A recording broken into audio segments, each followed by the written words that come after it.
Maravilha. Que fala da carreira que é a caminhada cristã e como é que nós temos que trabalhar nossas vidas para a gente chegar no final dessa carreira vitoriosamente, para a gente caminhar ela com vitória e concluir ela com vitória.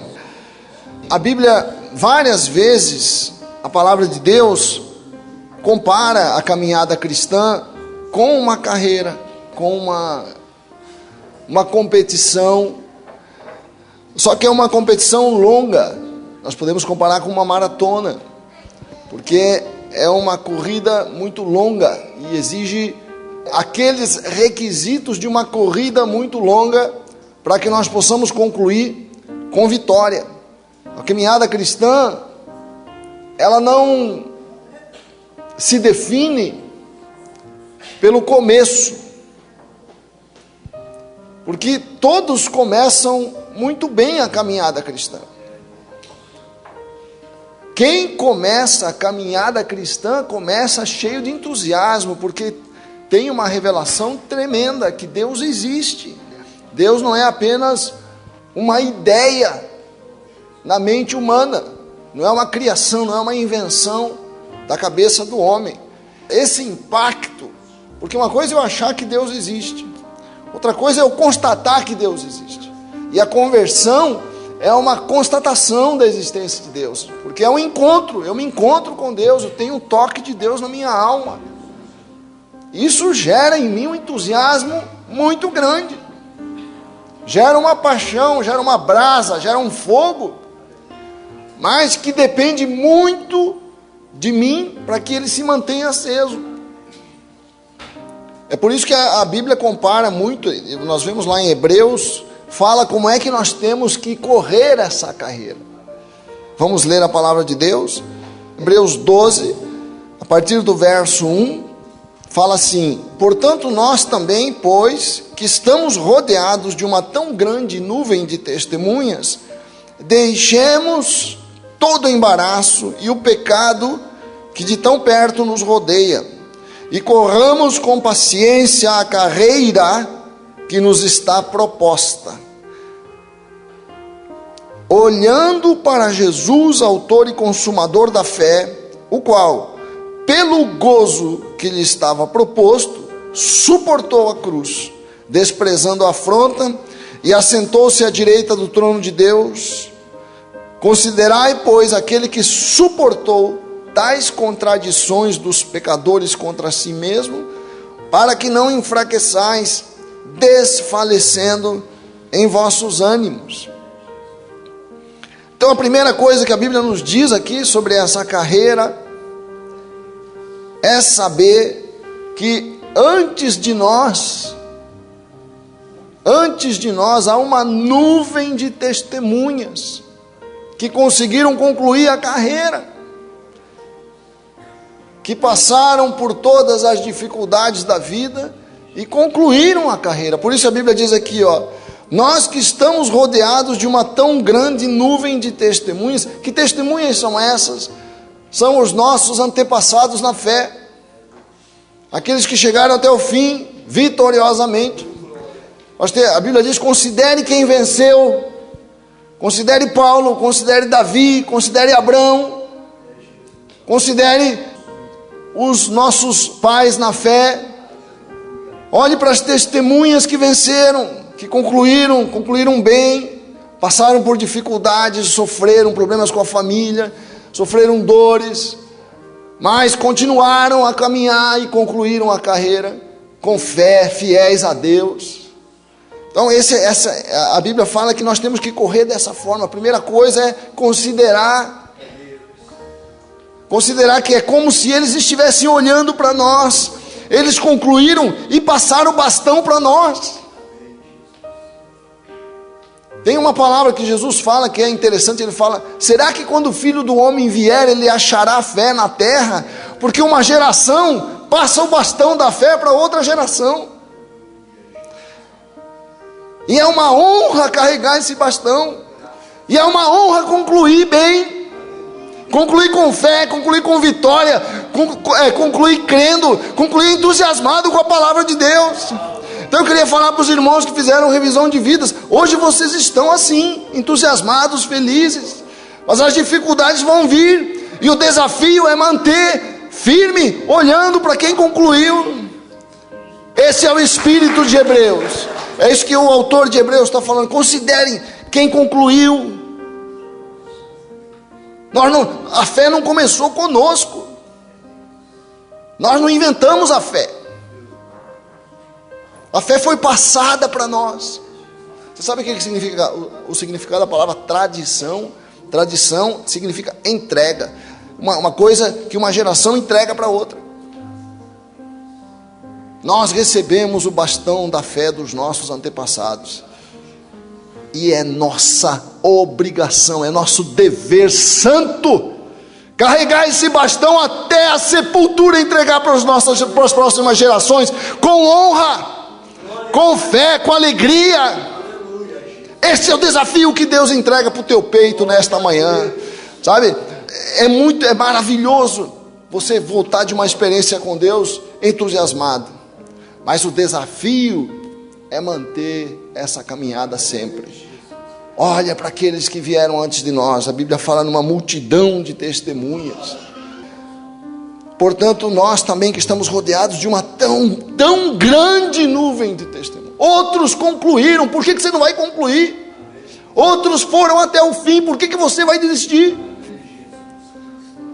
Eu não vou desistir em nome de Jesus. Eu não vou desistir.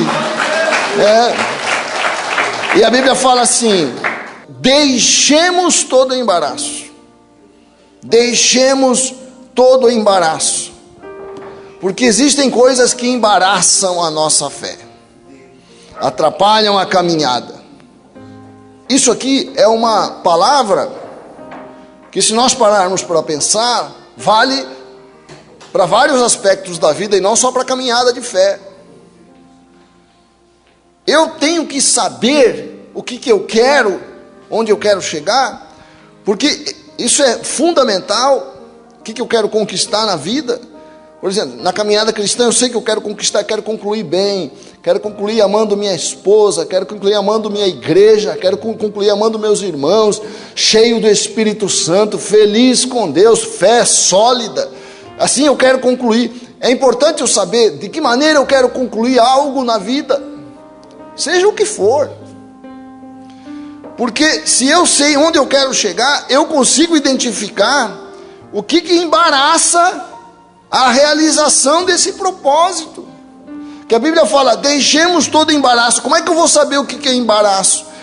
Eu vou identificar pelo propósito. Eu sei que certas coisas vão me embaraçar.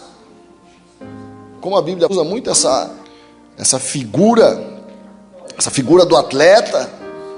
A figura do atleta nos ensina muito.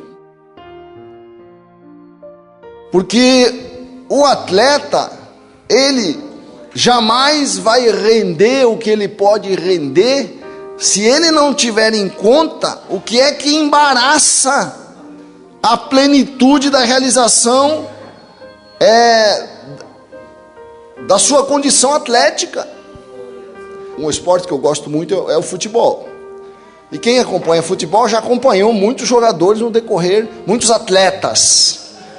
E é interessante você identificar quantos atletas extremamente talentosos não conseguiram concluir a carreira bem, porque não souberam se desembaraçar daquilo que atrapalhava o seu propósito. Eu conheço atletas magníficos em talento para o futebol, por exemplo, que com 26 anos já era um ex-atleta.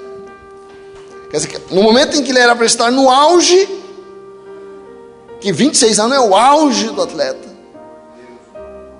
o sujeito já não rendia mais o que ele rendia quando tinha 22, 23 anos. Por quê? Porque ele se embaraçou com festas, coisas, a rigor não era proibido para ele, mas ele não soube medir quanto eu posso desfrutar da alegria da vida e conciliar o que eu quero fazer com o propósito que eu tenho. Eu pergunto, o que é que embaraça você? Você sabe?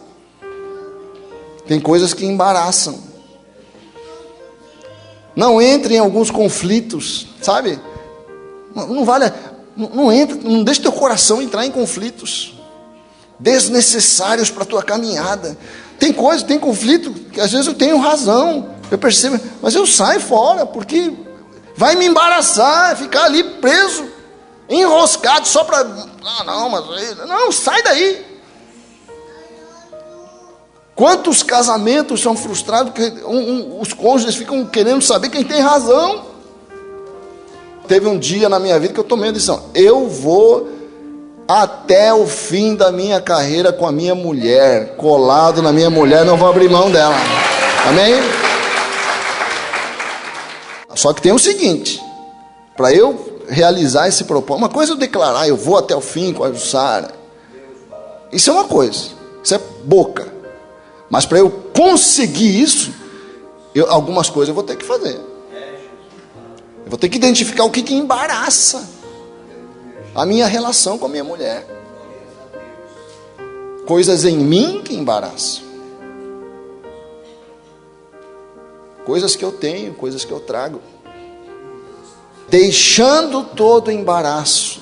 A vida cristã, ela pode ser embaraçada se você se prender em algumas coisas, e tem algumas coisas que ajudam.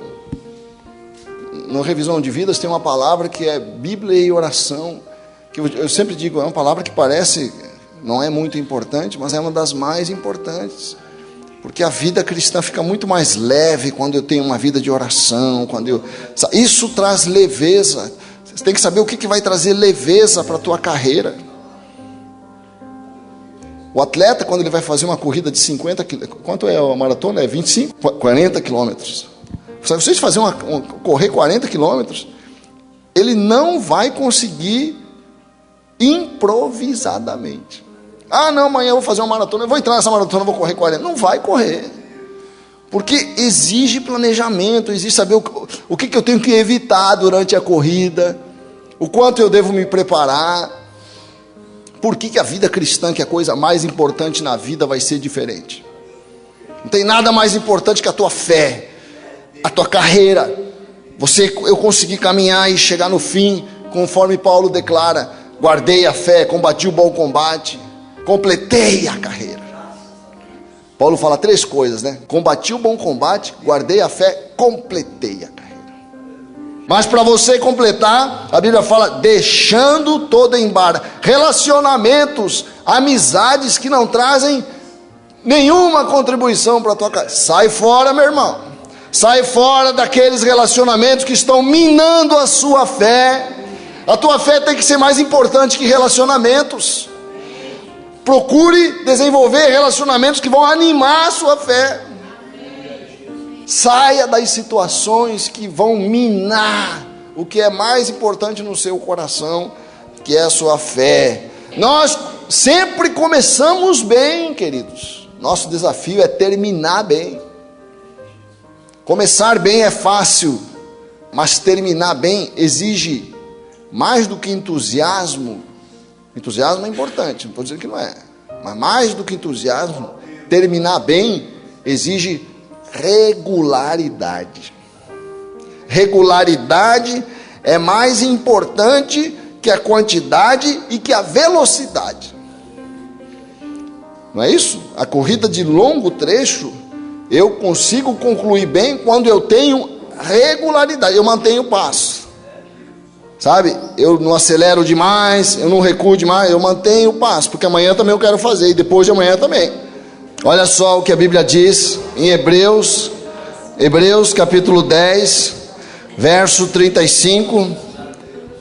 Hebreus 10, 35 fala: não rejeiteis, pois, a vossa confiança, que tem grande e avultado galardão. Tem muita recompensa você manter essa carreira, porque necessitais de paciência para você manter a tua regularidade, para que depois de haver desfeito a vontade de Deus, possais alcançar a promessa. Porque ainda há um pouquinho de tempo, e o que há de vir virá e não tardará. Mas o justo viverá pela fé. e se ele recuar, a minha alma não tem prazer nele. Você tem que andar pela fé. Então, eu amanheço, não quero orar, não quero fazer nada. O que eu faço? Eu venho orar. Não, tem dia que eu não quero vir, tem dia que eu quero ficar dormindo, tem dia que eu não quero saber, mas eu venho. Por que eu venho? Porque eu já aprendi que eu preciso manter uma regularidade nas coisas de Deus para poder concluir a minha carreira, porque a regularidade vai treinando você, vai preparando você, deixando todo embaraço, jogando fora todo embaraço. Aí fala assim, deixando o embaraço e todo pecado. O pecado é quando eu afronto. O pecado já é diferente do embaraço, é mais que o embaraço. O embaraço é o que atrapalha. Pedras no caminho, problemas, que eu posso me desviar se eu for sábio. Não, isso aqui não está... desvia, vamos passar ali. Agora, o Waze, quem costuma usar o Waze como aplicativo? Né? A gente usa muito o Waze, né? Agora a gente está indo para um caminho, o Waze, puf, aparece uma propaganda ali. Quem já viu isso? Não sei o que, McDonald's. Quer ir lá? Já fica te propondo para você se desviar para o McDonald's. Eu olho e falo assim, ele não só faz uma propaganda no McDonald's, já te dá o caminho para o McDonald's. Mais 10 minutos você pode desviar o teu caminho e ir para o McDonald's. Aí eu falo pro Waze assim, tá amarrado em nome de Jesus. Você não vai me tirar do meu caminho. Então, assim é a vida. Você está caminhando, aí puf, aparece uma propaganda, e a gente desvia.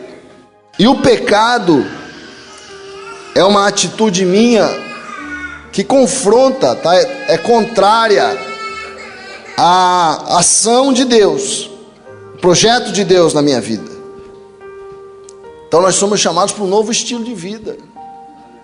E eu tenho que começar a viver de forma coerente com esse novo estilo de vida. A gente falou muito sobre isso lá na revisão de vida com os irmãos. É a nova proposta de vida.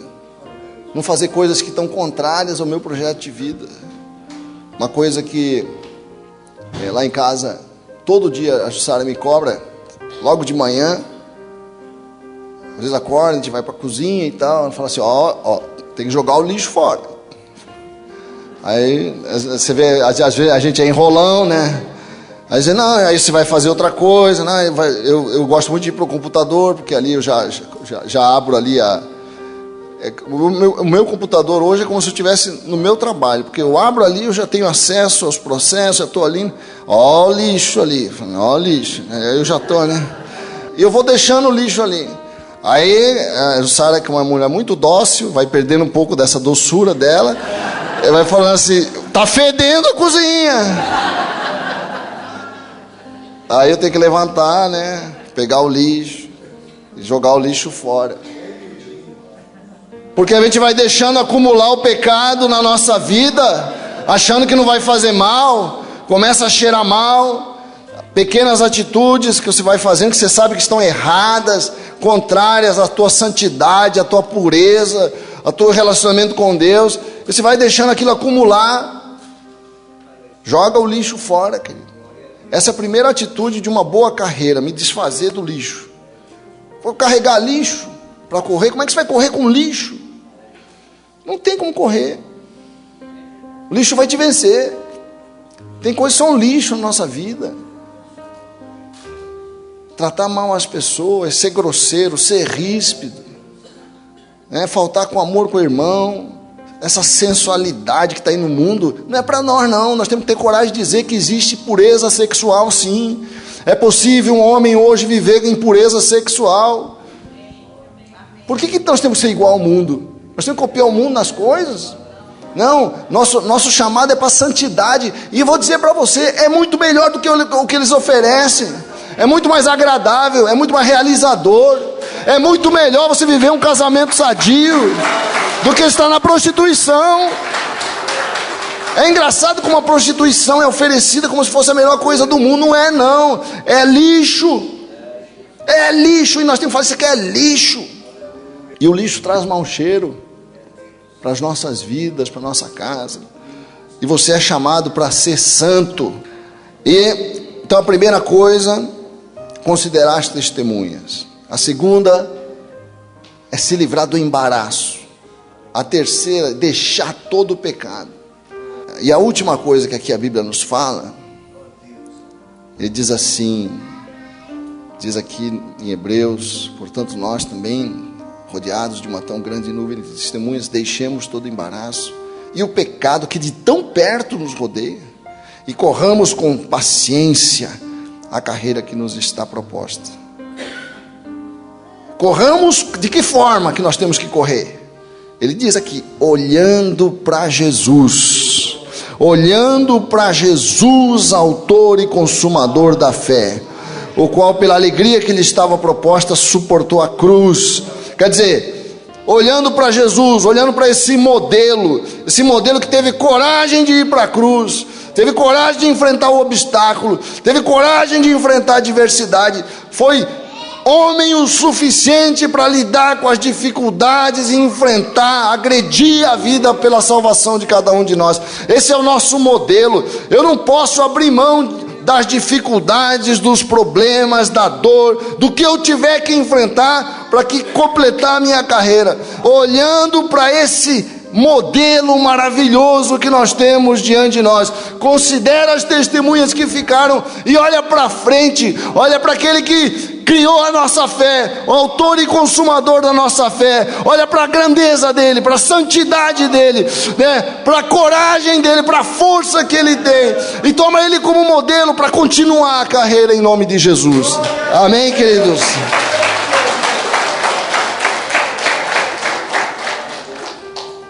Autor e consumador de nossa fé, olhando para Jesus, é o que Deus pede para cada um de nós. Para quem que você está olhando? Quem que é o teu modelo? Quem é o modelo que nós temos para a caminhada? Modelo de retidão, de benignidade, de paciência, para nós podermos caminhar como homens de Deus essa caminhada.